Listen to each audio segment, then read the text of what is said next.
अस्सलामुअलैकुम नाज़रीन, मैं हूं आयशा शाहिद और आप देख रहे हैं PSA डिजिटल न्यूज़ चैनल। आइए नजर डालते हैं आज की ब्रेकिंग न्यूज़।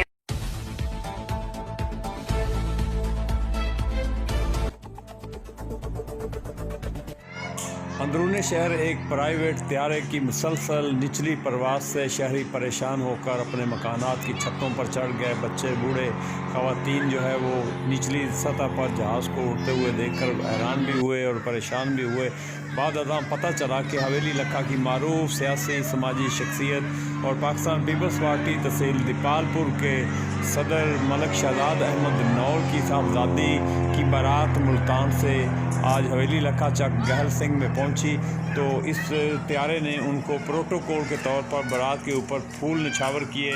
ये त्यारा कुछ 45 मिनट तक शहर के मुख्तलिफ इलाकों में प्रोटोकॉल के तौर पर फूलों की पत्तियां जो है वो निछावर करता रहा और बारात के प्रोटोकॉल के लिए महवे परवाद रहा। अवामुन्नास जो है बड़ी तादाद जो है वो मकानात की छतों पर चढ़ गई और इदारे जो हैं वो भी परेशान रहे।